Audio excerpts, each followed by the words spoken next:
welcome to this tutorial for TouchDesigner. Today we're going to be looking at how to create this looping tunnel zoom effect using noise, and this is the second part in a series looking at different ways to loop noise. The previous tutorial looked at how we could take noise to animate and start and stop in the same spot. So this is a slightly different technique. It will look at creating a one-dimensional sample of noise that loops for, say, creating this path for the tunnel that starts and stops in the same spot. So similar idea, but slightly different in its kind of execution.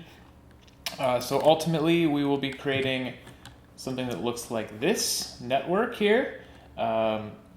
And the first thing we're going to do, I'm going to quickly look at this example by Golan Levin, is create our actual loop of noise where we take two-dimensional gradient noise like this and sample a circle. So this dot represents the point on this kind of line that's generated by sampling a point along that circle through the noise. So you can see how it gives us this channel that starts and stops in the same spot. And the really awesome thing about this technique is we don't get discontinuities in the slope. So the rate of change doesn't kind of break as we start and stop the loop.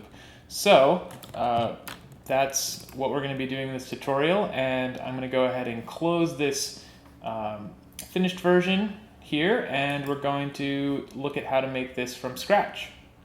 All right, so the first step here is to create our looping noise. So I'm going to go ahead and create a base, and this is where we're going to just organize that looping noise. And it's also, you can make a component that's reusable. So I actually have one of these in my palette. You can just drag and drop into the palette, and it's really handy for all sorts of things. So yeah, we're going to look at starting that process inside of a comp to keep things, like a base comp to keep things organized. So the first step is we want to generate that circle, because if you recall, we're kind of tracing a circular path through noise.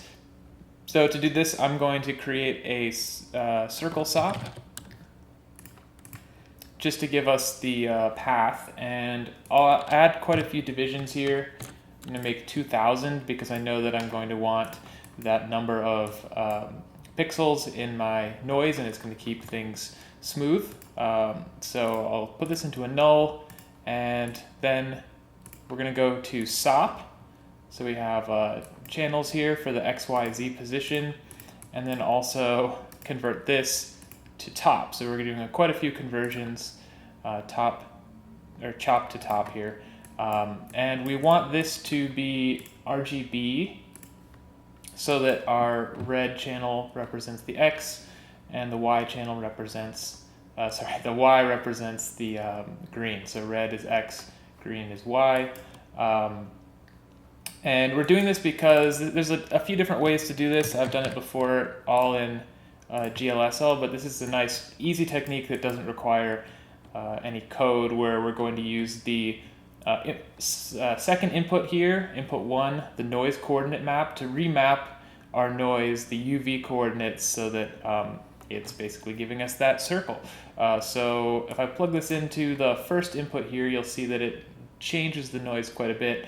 It's really hard to tell what's going on just now when we're looking at the top, but in a moment you'll be able to see more clearly what's happening. So a couple things to change on this noise. I'm going to increase the period quite a bit to 8. I'm also going to make this RGB, so we have channels for our X, Y, and Z positions, since we're going to use this for the path that our tunnel takes. And I also want it to be 2000 pixels wide. I can make it 1 high, doesn't really matter how tall it is.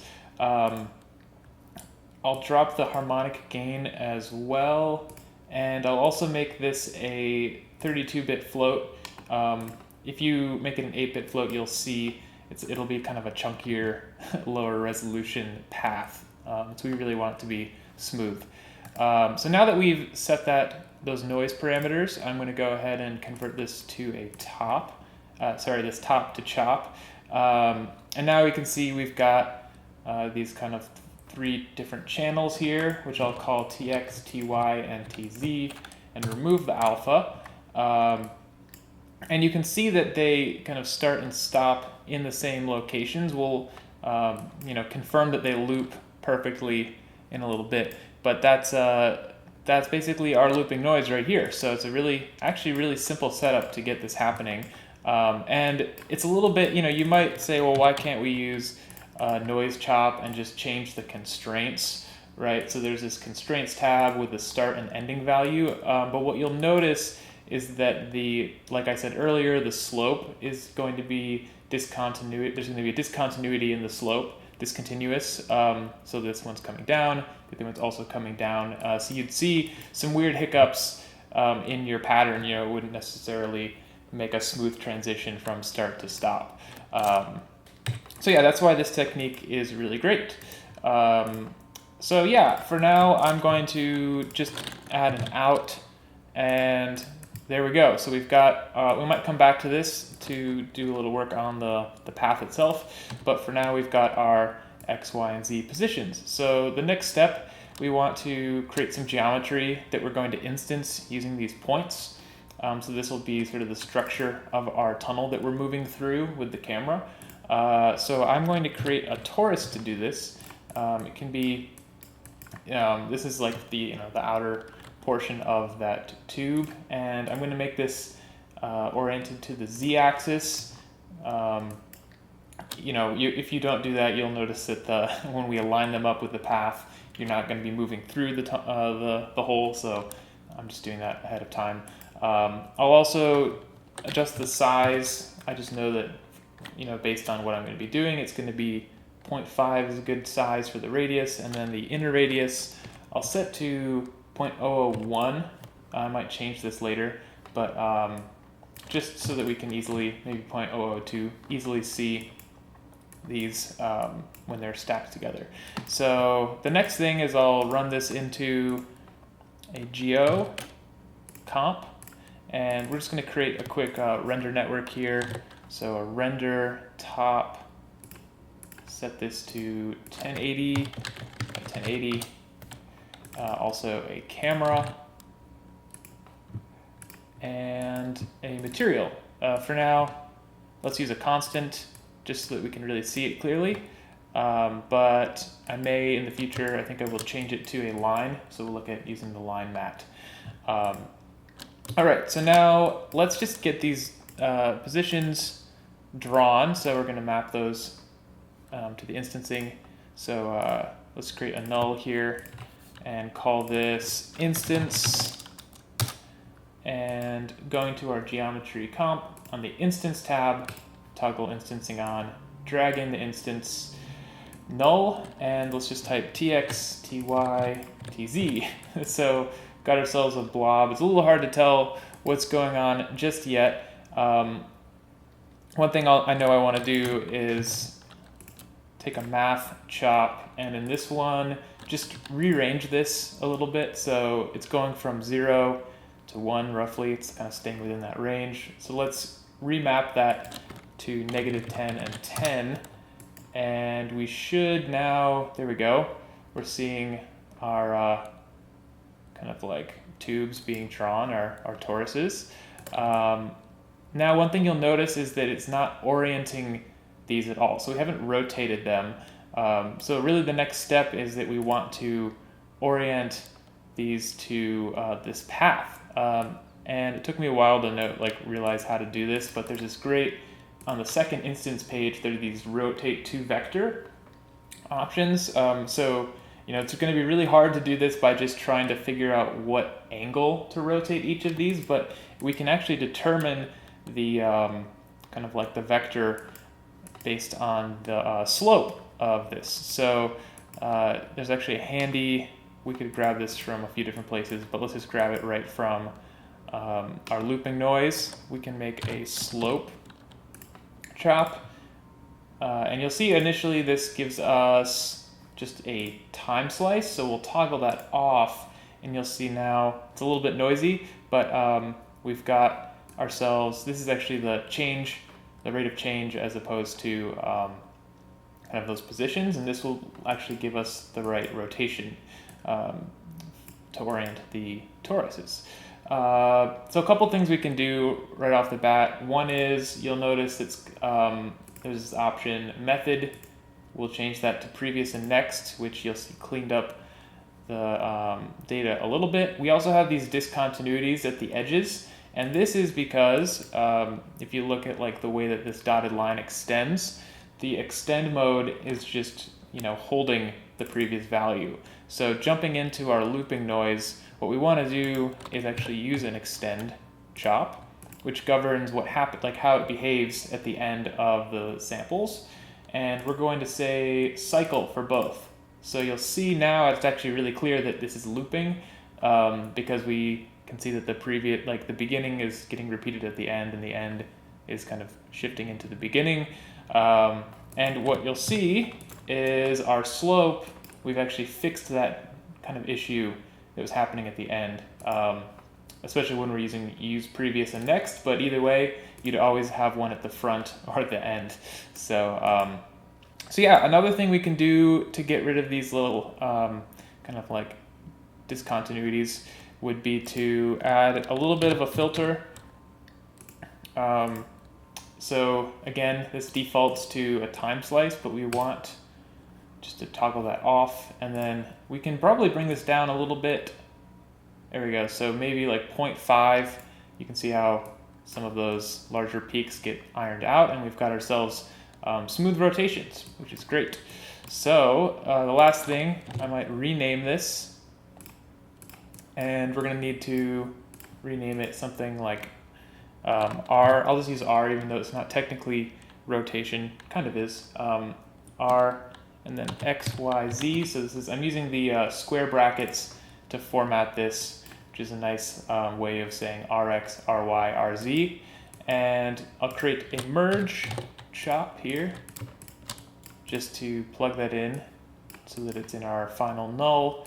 And then on the second page, I'll just type in RX, RY, RZ, and you'll see if we zoom out our camera a little bit, now actually you can't really tell from that, but you can see in here, it'll be more apparent in a little bit that our toruses are oriented to the path directly.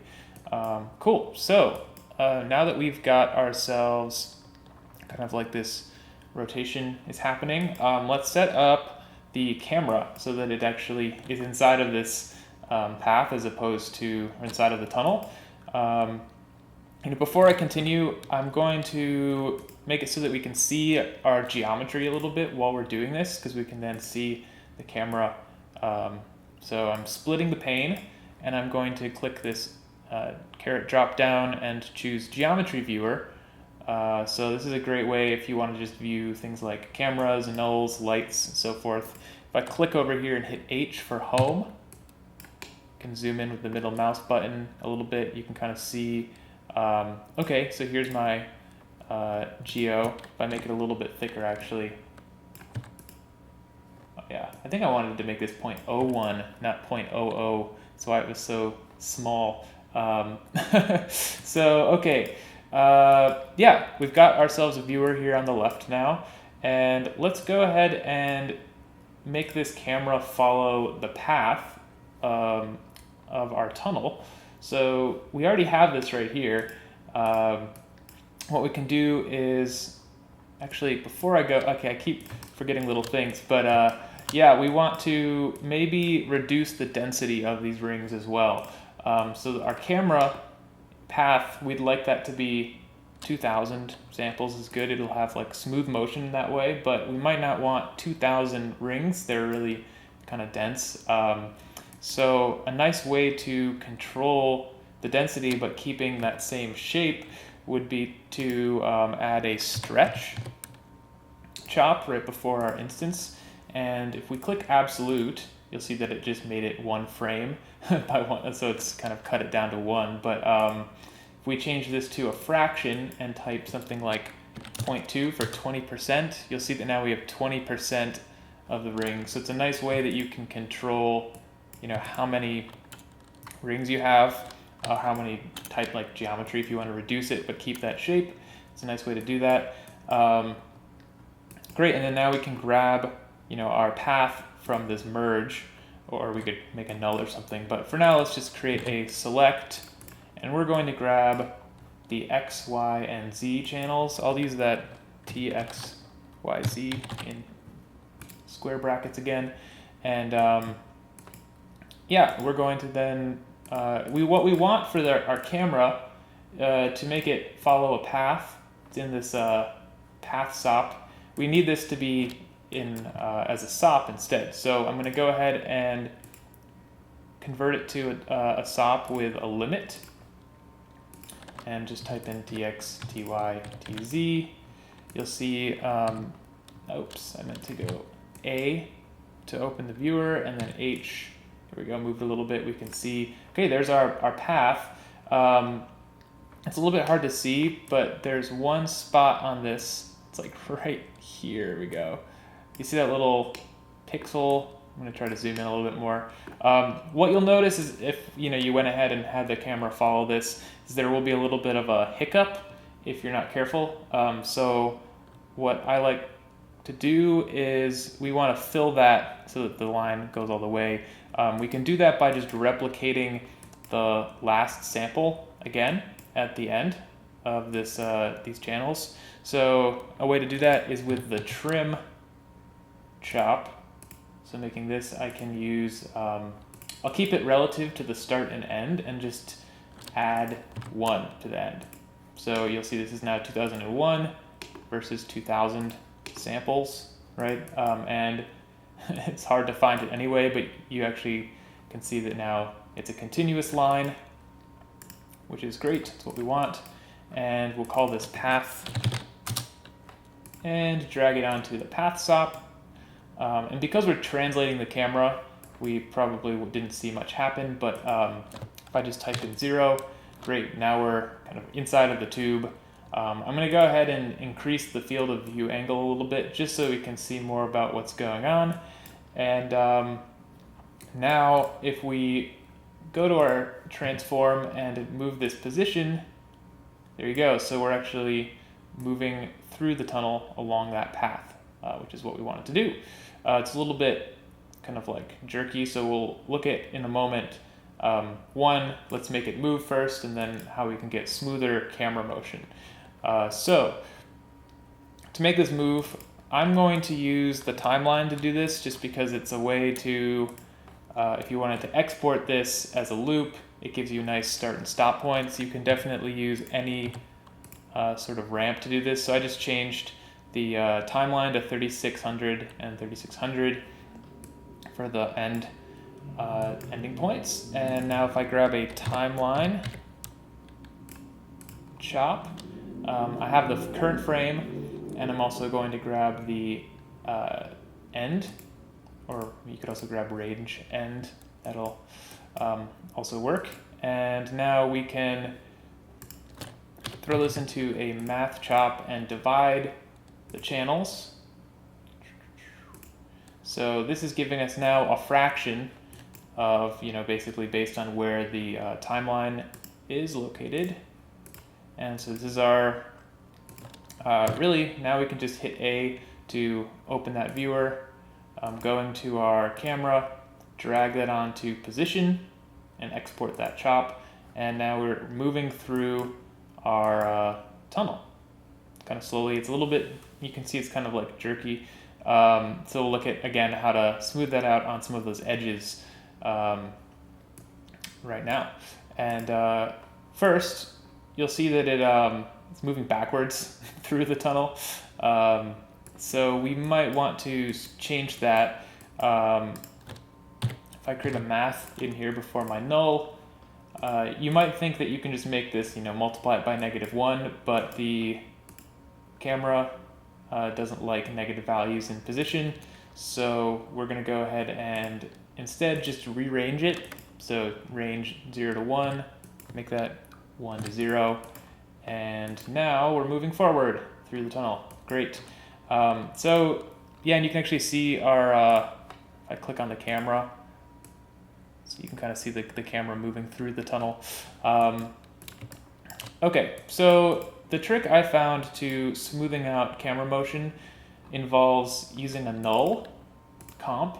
So we can make cameras look at a null point. So we don't see the null, it's not rendered, but it's sort of a point for the camera to look at.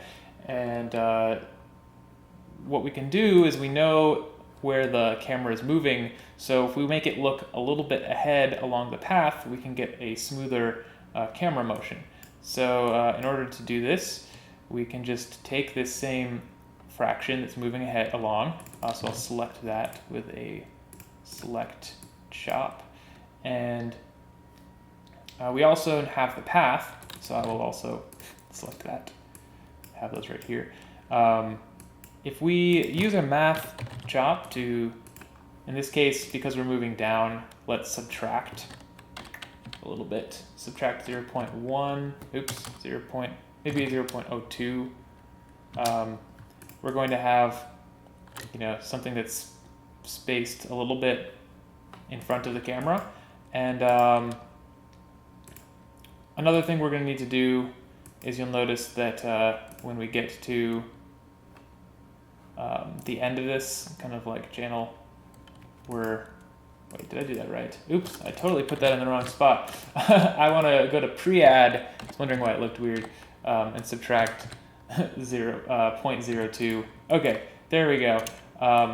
So now you'll notice that when we get to the end here, there's a little bit of a negative moment, and we don't really want that. We actually want it to loop around, so it's always between 0 and 1. So I'll also create a limit chop. Really useful option here is the loop.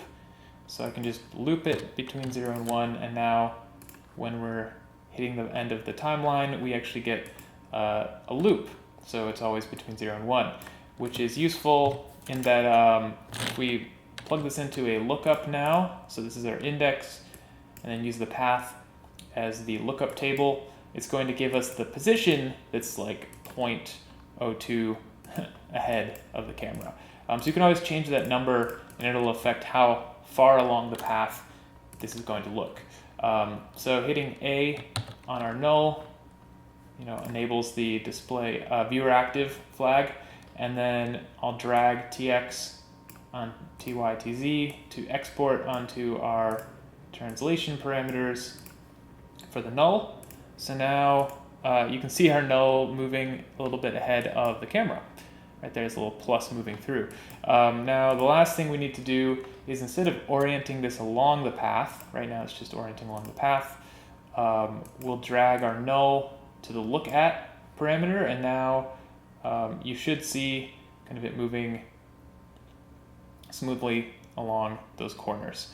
So even when it kind of like, there's a really sharp edge, you can see how it smoothly navigates that corner because it's always kind of looking ahead, a little bit ahead of the path.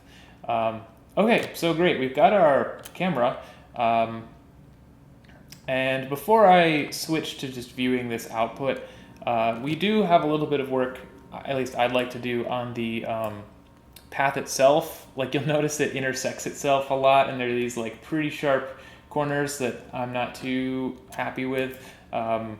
It's certainly a look, and I've done stuff where I am using just straight noise loops for the path, but instead let's actually go inside our looping noise and combine this with a circle to start. So that will, if we're adding noise to a circular path, then we can better control whether it's intersecting itself. We get sort of a winding circle as opposed to this complete like loop that intersects itself in the center. So a quick way to get our circle is actually, we already have that position data. So instead of generating it again, let's just select it, grab that null, and I'm just going to add these together.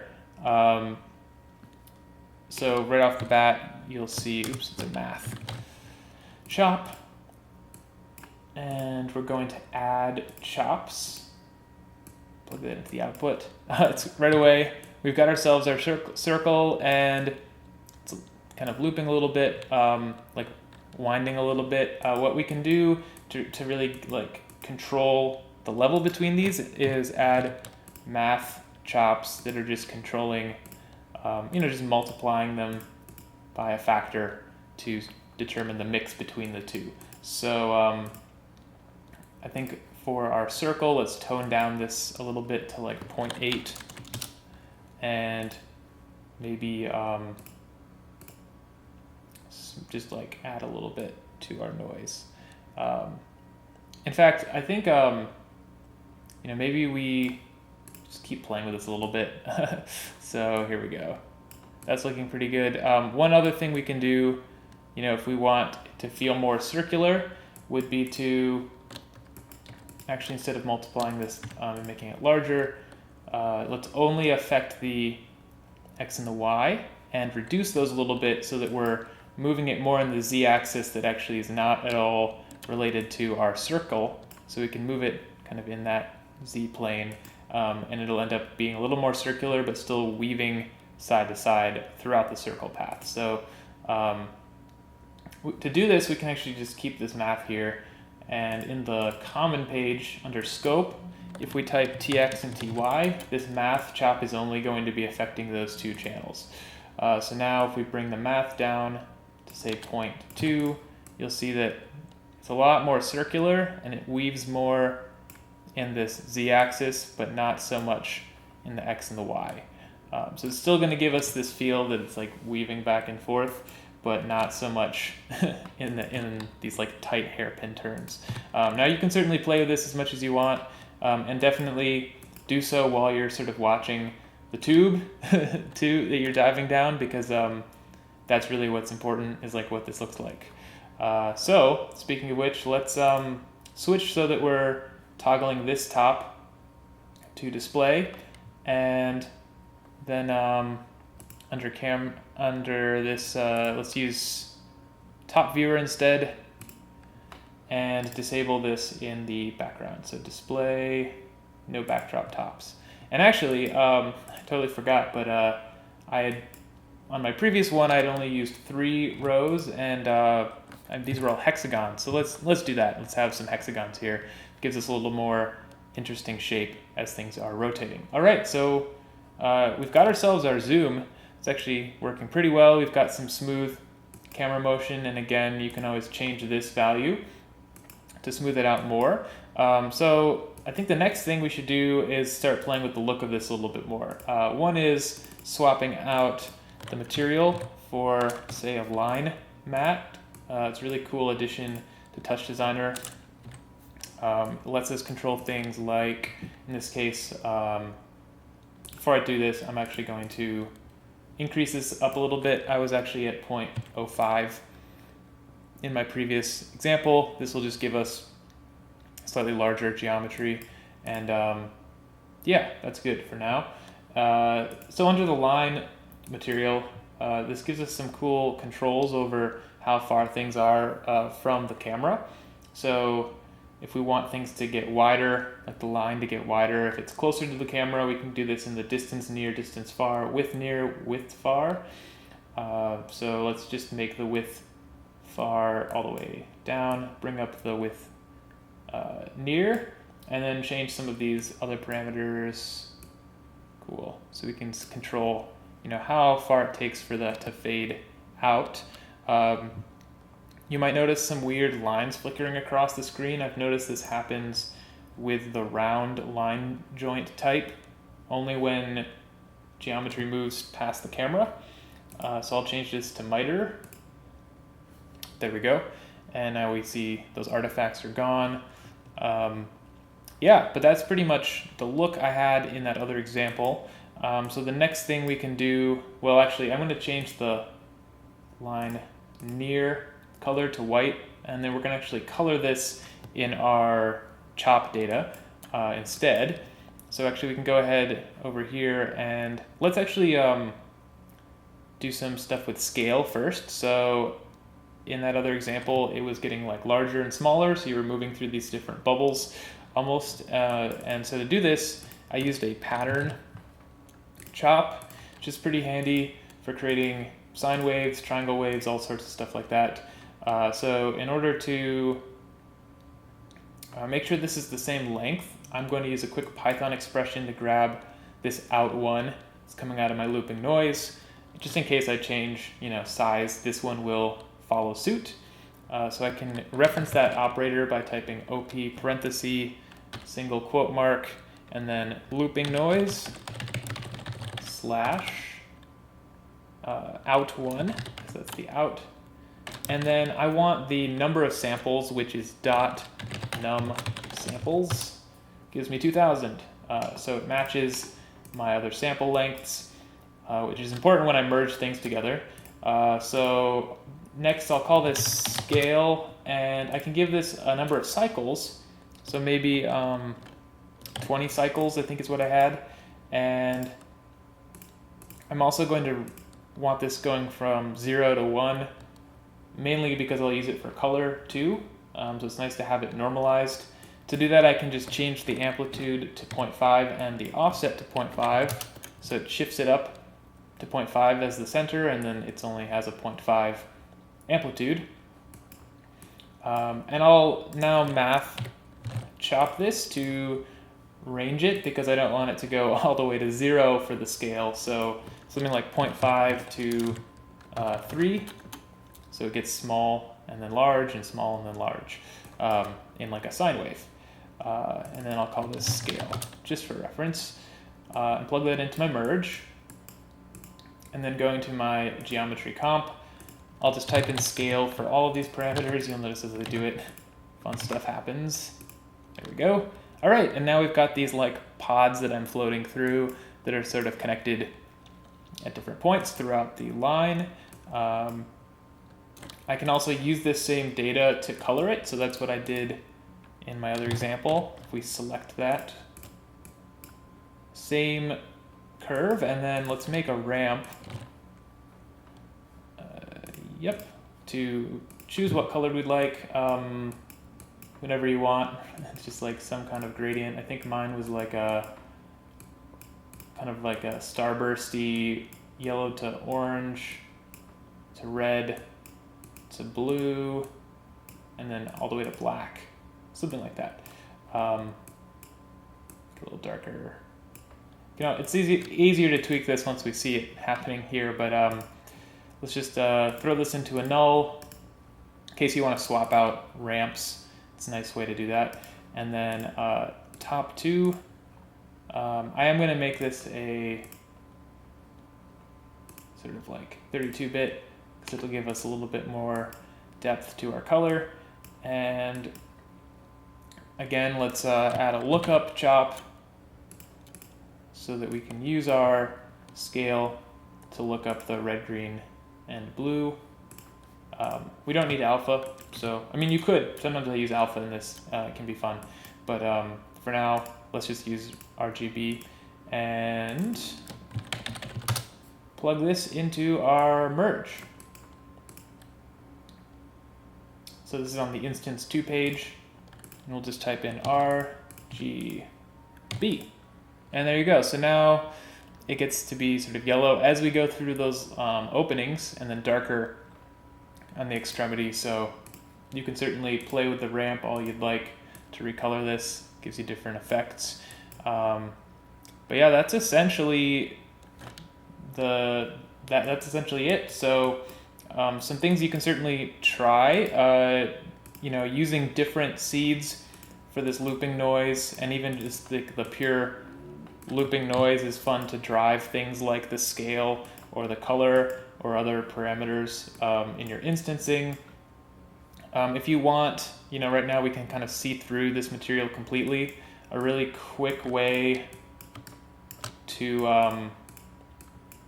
kind of like fill it is actually to just copy that geometry and create a constant material, like if we want it to be black, so that we don't see through it. Just make this thing black, and you can see how now we're like filled.